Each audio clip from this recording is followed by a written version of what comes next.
Har Har Mahadev. Finally আমরা train থেকে নেমে পড়েছি বারাণসী স্টেশন। বারাণসী অর্থাৎ বেনারস স্টেশন, অনেকে কাশী, কিন্তু কাশী স্টেশনটা কিন্তু আগে ফেলে তারপরে বেনারস স্টেশন আসা হয়। আমরা চলে এসেছি বেনারস স্টেশন, আর বেনারস থেকে আজকে আমাদের মূল উদ্দেশ্য হচ্ছে মণিকর্ণিকা ঘাট, আর তার সাথে হচ্ছে কাল ভৈরবের দর্শন। আজকে আমরা কাল ভৈরবের দর্শন করব, তার সাথে মণিকর্ণিকা ঘাটটা দর্শন করে তারপরে আমরা নেব আজকে হোটেল। আর এখানে তোমাদেরকে বলে রাখি তোমরা এখান দিয়ে কীভাবে যাবে। তো আমরা প্রথমেই বেনারস স্টেশন থেকে নেমেই আমরা স্টেশনের বাইরেটা বেরিয়ে গেছি, আর স্টেশনের যে ভিতরটা অপূর্ব সুন্দর, বাবা মহাদেব থেকে শুরু করে প্রত্যেকটা সিনারি, ছবি এবং গলি, বাবা ভোলানাথের ছবি সব কিছুই এই স্টেশনের মধ্যে তুলে ধরা হয়েছে। মনে হচ্ছে কোনো মন্দিরের থেকেও কিন্তু কম না, এতটাই সুন্দর স্টেশন। দেখো, দূর থেকে তোমাদেরকে দেখালাম। স্টেশন থেকে আমরা বাইরে বেরিয়েই আমরা দেখতে পাবো অসংখ্য টোটো, অটো এবং পার্সোনাল 4 চাকা গাড়িও এখানে তোমরা রিজার্ভ করতেই পারো। তো এবং তাছাড়া তোমরা কিন্তু যদি নিতে চাও এখানে ভীষণই কস্টলি পড়বে। এবার তোমরা তোমাদের পছন্দ মতন যদি হাঁটতে না পারো তাহলে তোমরা এখান থেকে নিতে পারো। আর যদি আমার কথা বলো, আমি বলবো একদমই তোমরা ওখান থেকে গাড়ি নেবে না, কেননা ওখানে গাড়ি প্রচণ্ড কস্টলি হয়। ওখান থেকে বেরিয়ে একদম স্টেশনের বাইরে বেরিয়ে যে ব্রিজটা আছে ওখান দিয়ে ক্রস করে তোমরা অনেক অটো এবং টোটো পেয়ে যাবে। ওখান থেকে মাত্র 20 টাকা এবং 25 টাকার বিনিময়ে তোমরা টোটো বা অটো রিজার্ভ করে নেবে। এছাড়াও তোমরা বার্গেনিংও করতে পারো সেরকম যদি পয়সার মধ্যে পারো। আর তাছাড়া এখানে যদি কোনো ধরনের পুজো পার্বণ বা কোনো অকেশন থাকে, সিজন অনুযায়ী এখানে দাম একটু বেশি নেয়, 5 টাকা 10 টাকা। তো সেটাও তোমাদের বলে রাখলাম। আজকে তোমাদেরকে বলেই দিচ্ছি যে আমরা প্রথমেই মহাকালের দর্শন করব, তাই জন্য আমরা স্টেশন থেকে একেবারে বাইরে বেরিয়ে টোটো নিয়ে আমরা একদম মহাকালের গেটের কাছে, মানে মন্দিরের গেটের ঢোকার আগেই রাস্তাতে নেমে গেছি। ওখানে নেমে যাওয়ার পরেই প্রায় 15 থেকে 20 মিনিট মতন হাঁটতে হবে।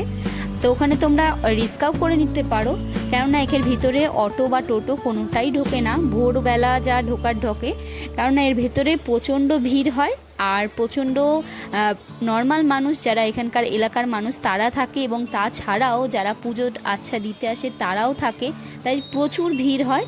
তো রাস্তায় তোমরা অসংখ্য দোকানপাট দেখতে পেয়ে যাবে, খাওয়ার দোকান থেকে, শাড়ির দোকান থেকে এবং ফুলমালারও দোকান থেকে। আমরা একটা ভালো দোকান দেখে নিয়েছি। এখানে কাল ভৈরবের দর্শন করার জন্য, পুজোর জন্য লাগে তেল, সিঁদুর, তুলসীর মালা, আকন্দর ফুল। এখানে তোমরা ডালাও পেয়ে যাবে, যে ডালার মধ্যে যা যা দিচ্ছে তোমরা দেখতেই পাচ্ছ, তেল, সিঁদুর, মালা। আর তাছাড়া প্রসাদের মধ্যে তোমরা সন্দেশ বা লকুন্দানা বাতাসাও নিতে পারো। এবার রাস্তায় অনেক মানুষও আছে তোমাদের তিলক লাগানোর জন্য, টিকা পরানোর জন্য দাঁড়িয়ে আছে। এবার আমরা দাঁড়িয়ে পড়েছি মন্দিরে ঢুকবো, কিন্তু মন্দিরের ভিতরে এবার তোমাদের বলে রাখি মোবাইল ক্যামেরা অ্যালাউ আছে, বাট ক্যামেরা অন করে তোমরা ছবি বা ভিডিও তুলতে পারবে না। তো সেরম বুঝেই নেবে, নাহলে ওরা মোবাইল কিন্তু জমা নিয়ে নিতে পারে, এটা তোমাদের পার্সোনাল ব্যাপার। আমরা ভিতরে মন্দিরে ভীষণ সুন্দরভাবে পুজো দিয়েছি, ভিড় ছিল বাট খুব সুন্দর পুজো দিয়েছি, খুব সুন্দর দর্শন করেছি। আর তাছাড়াও আমাদের ক্যামেরা অ্যালাউ করিনি, ভিতরে যা বাইরে দূর থেকে ছবি ভিডিওগুলো তুলেছি। মন্দিরে পুজো দেওয়ার পর আমরা এখন যাব মণিকর্ণিকা ঘাট। মণিকর্ণিকা ঘাট দর্শন করার পর তারপরে আজকে আমরা হোটেল নেব।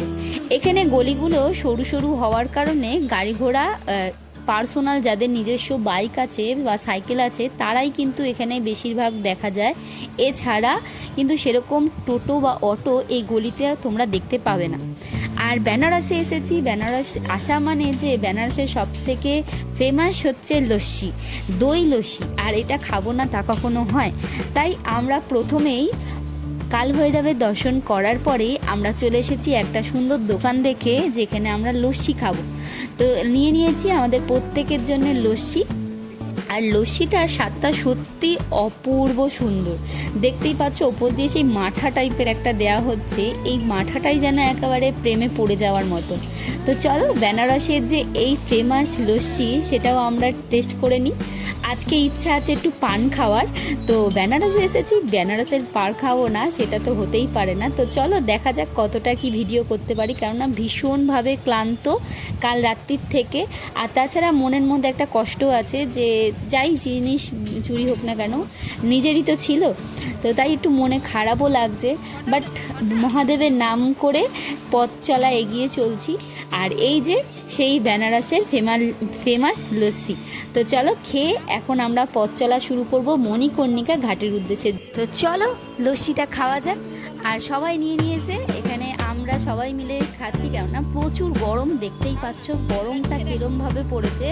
আর মুখ চোখের অবস্থা দেখে বুঝতে পারছে যে কতটাই আমরা ক্লান্ত। আর এরকম ঠান্ডা একটা লস্যি পেয়ে মনটা সত্যি ভীষণভাবে খুশি হয়ে গেছে।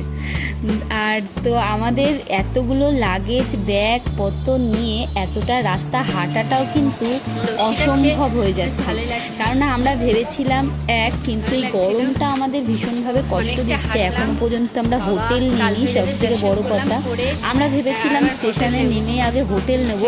বাট এখানে যে টোটোওয়ালা দাদা ছিলেন উনি বললেন যে আগে কালভৈরবের দর্শনটা করে নিন, নাহলে এক্ষুনি দরজা বন্ধ হয়ে যাবে, আরতি শুরু হবে। তাই জন্য আমরা আগে আরতি শুরু হওয়ার আগে আমরা কালভৈরবের দর্শন করেছি, তারপরেই আমরা চলে এসেছিলাম মণিকর্ণিকা ঘাটের উদ্দেশ্যে। কারণ ওখানেই ভেবেছিলাম আমরা হোটেল নেব মণিকর্ণিকা ঘাটে। এই যে হোটেলগুলো দেখতে পাচ্ছ, বাড়িগুলো, এখানে অনেক প্রচুর বাড়ি আছে যারা ভাড়া দেয়।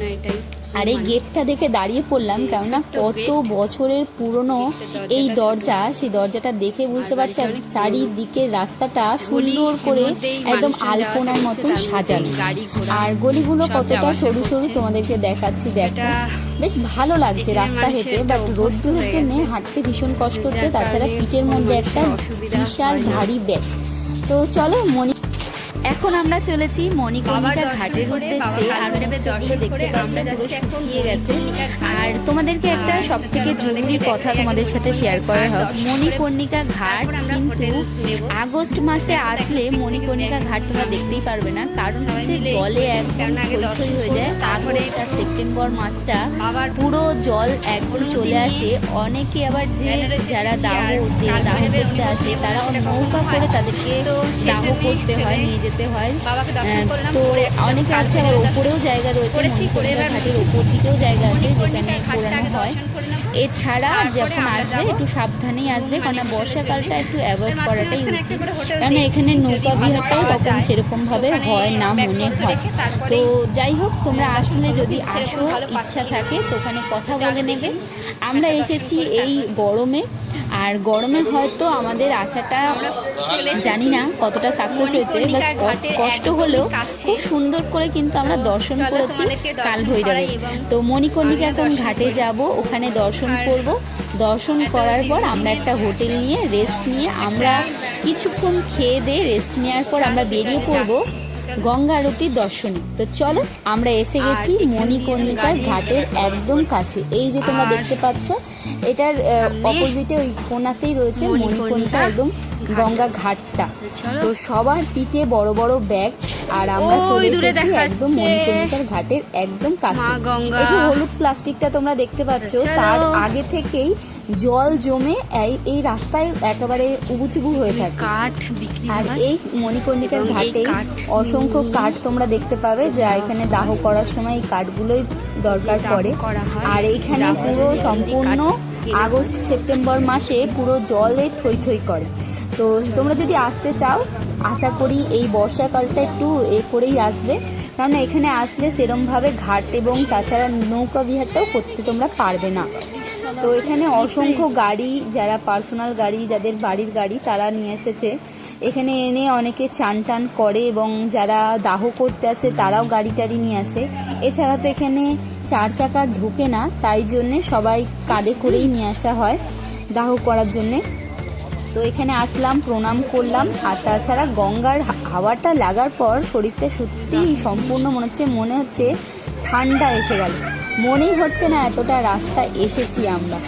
তো চলো গঙ্গাটা দর্শন করি, মা গঙ্গাকে প্রণাম করে।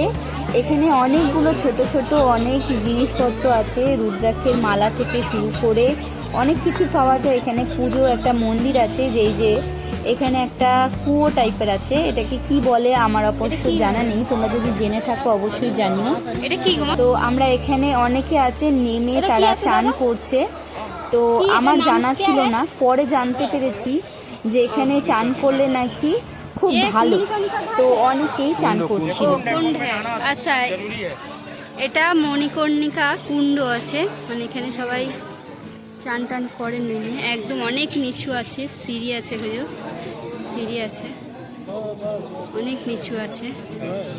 আর এখান দিয়ে ঘাটটা এখান দিয়ে একদম কাছে দেখা যাচ্ছে। চলো আমরা দেখি।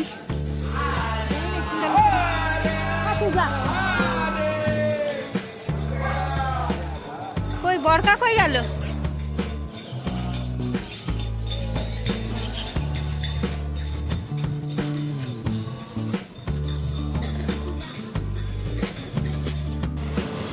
রুম নিয়ে নিয়েছি, তো চলো রুমের ভিতরে তোমাদেরকে দেখাই।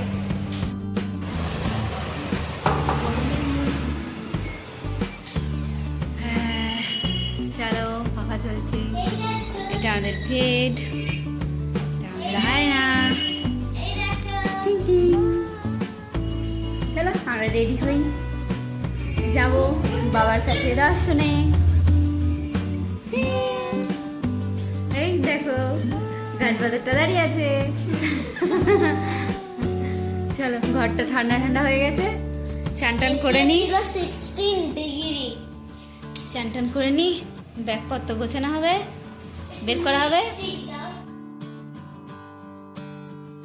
হ্যাঁ, আরেকটা কথা যেটা তোমাদেরকে বলা দরকার, আমরা নিয়েছি শিব গেস্ট হাউস। এখানে আমরা 2000 টাকার এক একটা রুমে 2000 টাকা করে ভাড়া নিয়েছি। তোমরা যদি আসতে চাও এখানে আসতে পারো, তো অনেকটাই ভিতরে, তো তোমরা বাইরেও অনেক হোটেল পেয়ে যাবে। এবার তোমাদের যদি আগে থেকে বুক করা থাকে খুবই ভালো, কারণ আমাদের অনেকটা ঘুরতে হয়েছে, অনেক রুম পছন্দ হয়নি, এরকমও হয়েছে।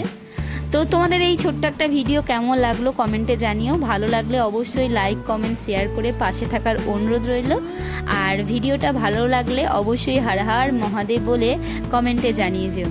আর আমরা এবার রেডি হয়ে ফ্রেশ হয়ে আমরা বেরোবো আরতি দর্শনে, কারণ আমাদের হাতে খুবই সময় কম। আমাদের এর পরের স্টেপটা, কেননা আমাদের তাড়াতাড়ি করে বেরোতে হবে, নাহলে প্রচুর ভিড় হয়ে যাবে। আর আরতির ভিডিওটা নেক্সট পার্টে আসতে চলেছে, অবশ্যই জানাবে কেমন লাগলো ভিডিওটা। আর খুব খুব ভালো থাকো, সুস্থ থাকো, সাবধানে থাকো।